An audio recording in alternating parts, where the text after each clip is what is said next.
I'm Greg Cummings. I'm Executive Director of the Gorilla Organization. Well, I've been doing gorilla conservation for 16 years. Almost to the day when I started, we've had some kind of political or military conflict around these habitats we're trying to protect. When I first started here, we found that people were quite ambivalent about these parks, and they believed that all national parks in Africa are owned by European royalty. That's how much of a gap there was between their day-to-day lives and our cause and interest. And so our projects have always been designed to partner with local organizations. That, coupled with the fact that some of the most densely populated communities in Africa are also situated around these habitats, led us to look for a more holistic approach that was going to take those problems into consideration. So in order to keep the whole thing focused on what we needed to do, as in protecting gorillas and protecting those habitats, we looked at the biggest threats to those habitats and considered what kind of projects we could do to tackle them.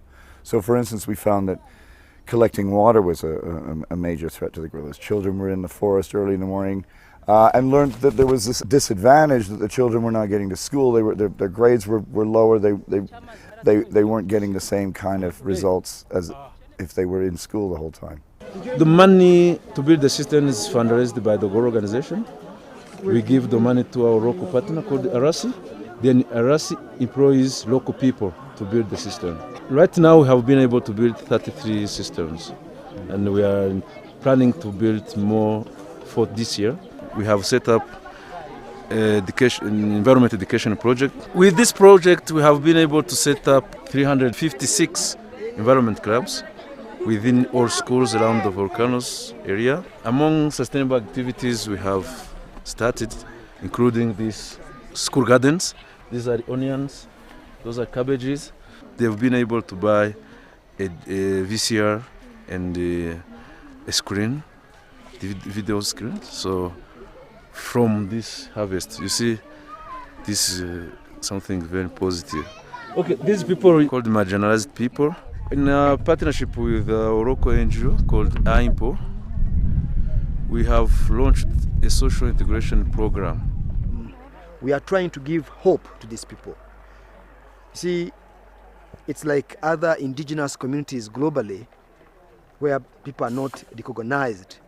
People are being denied access. There is no access for education. There is no access for medical assistance. Even within the societies, they are not recognized. There is no identity for themselves. So what we are trying to do is, to bring them hope, to bring back that hope by supporting them, by supporting their initiatives, by supporting their, their activities, so that they can also be proud of themselves. Of all the East African countries, Kenya, Uganda and Tanzania, Uganda is really at the forefront of being totally behind some of the environmental issues, green issues. They're at the forefront of organic farming in this region. It's one of the things that points to pride for this country.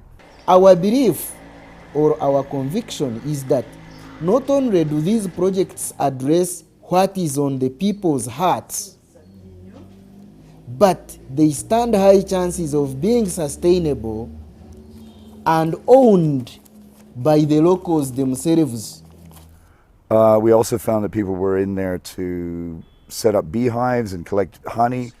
So we intend to move our farmers from the traditional way of beekeeping to the modern way of beekeeping, so that the incomes at household level are increased, thus improving the welfare of our farmers.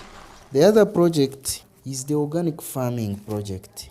I train the extension workers who come down to the community to train these farmers in livestock management, composting, fruit growing.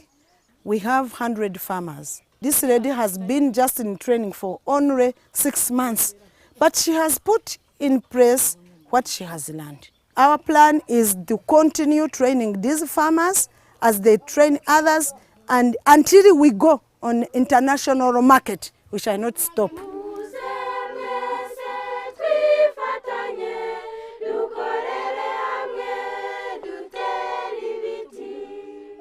Environmental education is implemented by the wildlife clubs of Uganda. Wildlife clubs are good for the schools just because they should learn more about the animals. They learn how to conserve the environment, and it is good for them as children and for the community as a whole.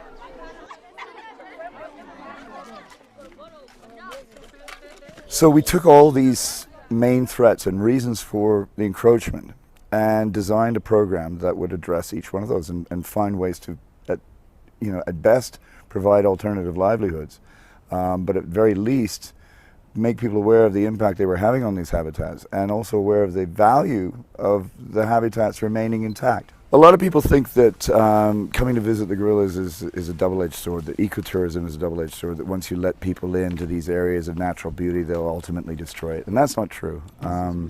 You take the gorilla tourism in Rwanda, for example, and it will only take 35 people a day can go in and see those gorillas. So that's not a lot of impact in an area that's the size of, say, Washington, D.C. And it's essential, and it really is working, to have some kind of economic benefit from keeping these rare endangered apes alive.